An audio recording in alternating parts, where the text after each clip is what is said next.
Good morning and welcome to Top of the Morning, TOTM. On this episode, we will continue to discuss STEM, science, technology, engineering, and math, innovation in our community. We will be sharing information from our recent STEM Consortium video teleconference with the leadership of NMSI, the National Math and Science Initiative. As many of you know, we have a long positive relationship with NMSI. It was the influence of NMSI that led to Eisenhower High School becoming the National STEM High School of the Year in 2013. This was the achievement that played a very big role in Lawton Fort Sill becoming Oklahoma's STEM city and the paradigm shift in our thinking about what is possible for our city and its young people. On today's show, Jennifer Stansel, a national NMSI leader, will talk about our special relationship, and she will introduce the CEO of NMSI, Dr. Bernard Harris. Dr. Harris, former astronaut, will share the impact STEM education had on his life and its significance to building a strong workforce, support to national defense, and transforming young lives. Jennifer will share her appraisal of the community's efforts to form a STEM consortium, grow the Life Ready Center at Lawton Public Schools, and support the FISTA, the Fires Innovation Science and Technology Accelerator. She refers to the synergy we are developing as lightning in a bottle. As I noted, we started in the Lawton Fort Sill area because of the DoD. Right, and so in 2013, that was a reason that we wanted to come and serve kids that were in the military. And so I want you to talk about our military mission, really, and what you think, why we prioritize military communities and what's particularly special about working with high school students who are part of military families. Yeah. I'm so proud of our work of the military, in large part because of my background. I'm a military kid.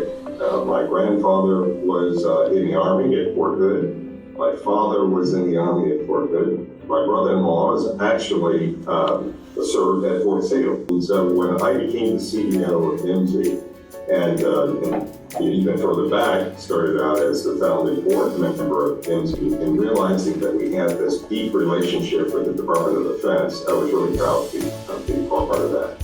Over the course of our long-term relationship, we have been in hundreds of communities. And I think I asked our program manager just recently, how many schools have been involved in? He said over 240 schools nationally. So we are in it deep, and I'm so happy that we are in the community there. For the DoD, and just sort of highlight why are we concerned about the kids, the students that are part of military families? And as you know in this community, I'm not filling with something that you don't already know, that community is transitory, meaning that they move from base to base. And so the only way that you can make sure that you have consistent learning is to establish a program like CRP or like our K-12 program, laying the foundation, and establish it at all of the military connected schools all across the country. And so this program provides that consistency. So a student may start out there in Lawton and Fort Sill community, and then end up in Fort Hood or end up on the East Coast, and they can pick up right where they left off because if there is a CRP program, college readiness program, or laying the foundation program, they can continue to be engaged and continue to progress. I would just love to add to that the educator perspective as well. Right, so imagine that we have so many of our colleagues that are from military families, and what is so wonderful about the NMSI trained community is that they share a language, they share a vision, they share an approach. And so no matter where you are, if you are in range of some of those military communities, the kids who are moving have consistency and a persistence of the language and the pedagogy that we use. And so when you get to that point where you've been working with almost 250 bases, it becomes something that is part of the culture. It becomes something that is very transformative and hits all students. So I'm super excited about knowing that we're impacting not just those high school teachers proximally, but that we're building a pipeline for the long term. One of the great things about NMSI, when we are at our peak of success, we're able not just to transform a school, but a region. What does it really mean to really widen the aperture of who can do STEM? And at what level are we doing that? And, I can cite our studies, and I pulled up one here, but, normally we're seeing, let's say, white students, 18% of them go on to STEM degrees. But if you're at NMSI, 35% are going into STEM degrees. If you're an African American student, 12% normally. The national average is how many Black students go into STEM at the college level. But if they have NMSI behind them, it more than doubles. It's 27%. And so what is so exciting is that as we change the face of who can do STEM, we also change the possibilities of what problems we can solve for our world. If I just paid attention to what was happening on television, I would never have been inspired to go to become a doctor or go to medical school. So how did that happen? I got exposed. Fortunately, my mother was an educator, and so she ensured that I had the right exposure. So for me, it's about the transformation that we're talking about is making sure that all our communities, particularly the kids in our communities, are exposed, that they see people that are doing things that look, doing positive things in the community. I didn't grow up as an astronaut, grow up as a physician. I started out as a poor kid in inner city Houston, and my family struggled. I came from a broken home. And if it wasn't for the family support and the support that I got from educators along the way and community along the way, I wouldn't be here today. So to me, that's what we are about. Jared Mulhausen, a NMSI star from Eisenhower High School, will share the impact NMSI and STEM education has had on his life. I'm a first-time college graduate. Neither of my parents graduated high school.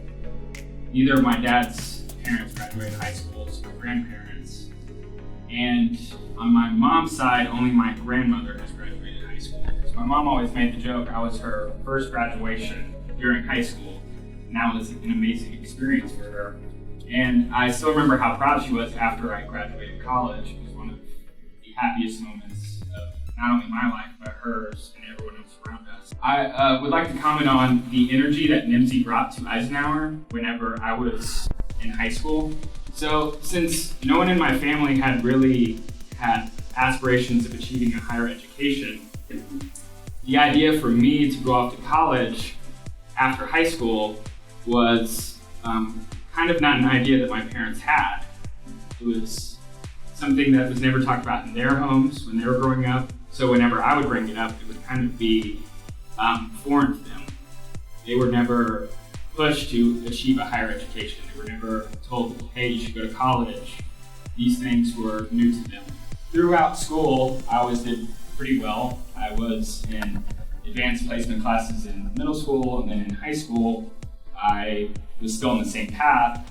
In NMSI, whenever the excitement that NMSI was at Eisenhower, I was in the surrounding community, and there was this incentive to doing well in these courses, it was the right push for a lot of my peers and myself to try harder in high school. I had loved software since I was a kid, and I had the opportunity to take AP computer science and all of the math courses, and I realized I was pretty good at it. So after NMSI and all of the AP courses, I had all the AP credits I had already had. By the time I graduated, I was already considered a sophomore. So it made sense, my parents agreed that it made sense for me to continue my education. And I think without NMSI, I may have never even considered going to college. I may have never considered a career path in STEM. I love software, but if it's so foreign to your closest relatives and friends, it may not be something that you decide to try. I'd like to thank NMSI. I appreciate y'all. Thank you. Thank you so much, Jason James of Lawton Public Schools, and Mayor Booker will describe how our special community is nurturing STEM opportunity. And we will finish with a quick look at the way ahead. My name is Jason James. I'm the Assistant Superintendent of Lawton Public Schools, and I appreciate everybody being here, and I appreciate all the resources and efforts that NMSI gives us. I also want to, not only do I want to brag on Nate for his leadership in this STEM consortium, but I also want to take the time. We have such a great relationship with Cameron University and Dr. MacArthur, and we have such a great relationship with Clarence Forney, the superintendent of Great Plains. We, as educators, we see the need for STEM education, pre-K through communities, what we call it here at Lawton Public Schools. Every elementary school has a STEM lab and has scheduled STEM time every week. Every kid gets to go through STEM classes. We have middle school programs with great collaboration with Great Plains called, we call it LTAP, the Lawton Technical Application Program, which feeds right into our career tech STEM fields. Clarence and Karen, I know she had to bail, but they do such a great job taking STEM fields that need training, but not college level training. Those I learned a new term yesterday from my friend Nate. Gradients, STEM field gradient professions, and then Dr. MacArthur and Cameron and they both, Cameron and Great Plains, teaches STEM-related field courses at the building we're sitting in right now, which is Lawton's Life Ready Center, because we do have a mission to graduate life-ready students, and that means that they can go out in the field and be productive members of society. They have the training, the experiences, and the 21st century executive skills to be successful in the community, and we're really proud of that, and we're really proud of Vicky's helping us out with laying the foundation for our middle schools, and Jennifer kind of celebrating and telling our story. So we're really excited about what's going on, and I just really appreciate everybody being here and hearing us. The community is dedicated to this. 10% of all of our industrial TIF funds, TIF's an acronym for Tax Increment Financing District, 10% of all of our industrial TIF funds are designated for STEM. The challenge for us is those funds don't start to flow for another few years, but they will flow for 25 when they do. So it's a pretty exciting thing. And I just want you to know that the community as a whole is behind Lawton Public Schools. By the way, I left this out on those STEM camps. I visited with Cameron, and they can speak to that if they wish to, about how we would use education students to get them more excited and help them expand their STEM activities.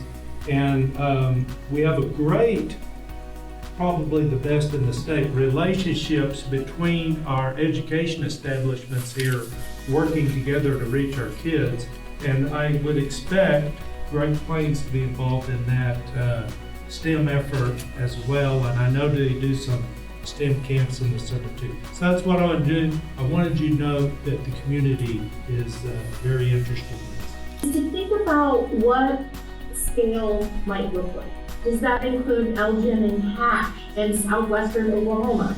How do we continue to model the region and to have all of the shared ideas, shared pedagogy, and shared rigor around STEM that can really elevate and sustain a pipeline of a great STEM workforce? And I'm so delighted that Campbell's here. I'm so delighted that we're talking about this with the universities in the room. How special is that? That's not something that we get to do often unless we are in our open year only talking about our UT program. So Lawton has this sort of like being a model for me. That we're not just providing, we haven't just provided the high school.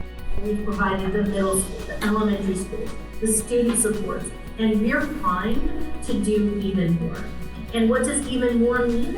I think that it means that we want to invest ourselves. NMSI wants to invest in this region. We want to invest in partnerships, in developing that sustainable path with you, and building that coalition of dollars that can come from numerous sources, and synchronize that so that you're really igniting a stable and sustainable vision for the STEM workforce in law enforcement. And we would love to then share that out as a case study with all the other communities that we work with. And we believe that I believe, particularly, even though we're not there with you today, with the VISTA, with Great Plains, with this new professional development center, there is so much energy and momentum already happening that we want to support this community in maintaining that excitement, maintaining that excellence, and pushing even further to reach our